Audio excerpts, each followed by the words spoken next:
नमस्कार, आप देख रहे हैं दिव्य हिमाचल टीवी और मैं हूं आपके साथ पल्लवी शर्मा। स्वागत है आपका हमारे खास कार्यक्रम जाहिर है में। जाहिर है में आपसे बात करेंगे अंतर्राष्ट्रीय, राष्ट्रीय और राज्य की कुछ खबरों पर, साथ ही समाचार पत्र की प्रमुख खबरों पर भी आपसे चर्चा होगी। कार्यक्रम के अंत में एक रोचक विषय से भी आपको अवगत करवाएंगे, तो बने रहिए कार्यक्रम के अंत तक। सबसे पहले बात करते हैं अंतर्राष्ट्रीय खबरों की। सऊदी अरब में हज यात्रा में गए 300 लोगों को गिरफ्तार किया गया है। खाड़ी देश ने पहले ही कह दिया था कि बिना परमिट के यात्रा करने वाले हाजियों को गिरफ्तार कर उन पर जुर्माना लगाया जाएगा। बावजूद इसके सैकड़ों लोग बिना परमिट हज यात्रा करते पकड़े गए हैं। चाबा तूफान की चपेट में आने से चीन के गवांगडोंग प्रोविंस के किनारे रविवार को क्रेन डूबने से 27 लोग लापता हो गए थे, जिसके बाद प्रांतीय समुद्री खोज और बचाव केंद्र ने ये जानकारी दी कि सोमवार को करीब 12 लोगों के शव बरामद कर लिए गए हैं और रविवार को हुए हादसे के बाद 38 विमान भी लोगों की तलाश में जुटे हुए हैं। पाकिस्तान के हाल बेहाल है, लेकिन भारत को टक्कर देने का सपना सजाने में वे कोई कसर नहीं छोड़ रहा है। इस तैयारी में चीन और तुर्की नए हथियारों से उसकी मदद करते ही रहे हैं। अब आर्थिक मंदी से गुजर रहा पाकिस्तान दूसरे देशों में रिटायर हो चुके विमान खरीदने में जुटा है। पाकिस्तान बेल्जियम से 50 साल पुराने टैक्टिकल ट्रांसपोर्ट एयरक्राफ्ट खरीद रहा है।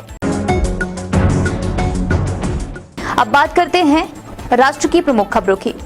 महाराष्ट्र की राजधानी मुंबई के पंचशील नगर के घाटकोपर में भारी बारिश के बीच भूस्खलन की घटना सामने आई है। मुंबई फायर ब्रिगेड ने बताया कि दमकल की गाड़ियां मौके पर पहुंची हैं। अब तक किसी के हताहत होने की सूचना नहीं है। उत्तर प्रदेश के कानपुर में 3 जून को जुमे की नमाज के बाद विरोध प्रदर्शन के दौरान हुई हिंसा को लेकर बड़ी खबर आई है। पुलिस ने इस मामले में क्राउड फंडिंग के आरोपी बिल्डर हाजी वसी को आखिरकार गिरफ्तार कर लिया है। महाराष्ट्र के अमरावती के केमिस्ट उमेश कोल्हे की हत्या के मामले में सभी 7 आरोपियों को राष्ट्रीय अन्वेषण अभिकरण ने हिरासत में ले लिया है। पुलिस के एक अधिकारी ने मंगलवार को ये जानकारी दी। अब बात करते हैं राज्य की प्रमुख खबरों की। मंडी पठानकोट नेशनल हाईवे पर मंडी शहर के खलियार में रिटेनिंग वॉल के साथ टिप्पर के टकराने से 3 लोगों की मौत हो गई है, जबकि एक व्यक्ति गंभीर रूप से घायल हुआ है। चालक मौके से फरार हो गया है। घटना सोमवार देर रात की है।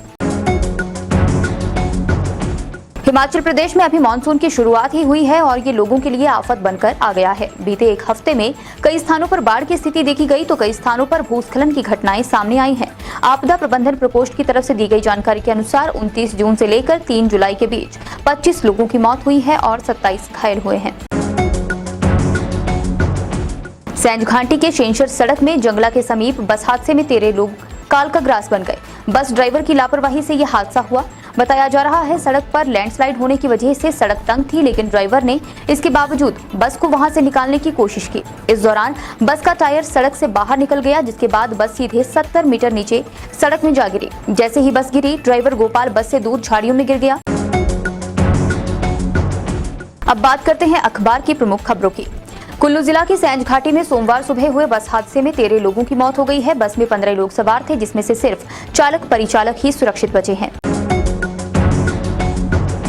सेंट्रल कंज्यूमर प्रोटेक्शन अथॉरिटी यानी सीसीपीए ने सर्विस चार्ज को लेकर नए नियम जारी किए हैं, जिसके चलते अब कोई भी होटल या रेस्तरां अपने उपभोक्ताओं को सेवा देने के बदले सर्विस चार्ज नहीं वसूल सकता है। प्रधानमंत्री नरेंद्र मोदी की आंध्र यात्रा के दौरान सुरक्षा में चूक का बड़ा मामला सामने आया है। अब बात करते हैं संपादकीय पृष्ठ की। मौसम की प्रतिकूलता में जिंदगी की रफ्तार को कम करें या इस बहाने को समझें कि मौत कभी बैसाखी पहनकर नहीं आती।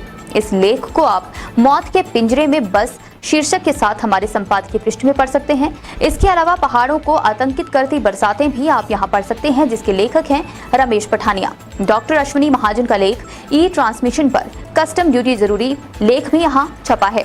छिलकों की छाबड़ी में आज छपा है पीए सिद्धार्थ का लेख जुगाड़, मस्खरी और साहित्य। आप इन सभी लेख पर जरूर नजर डालें।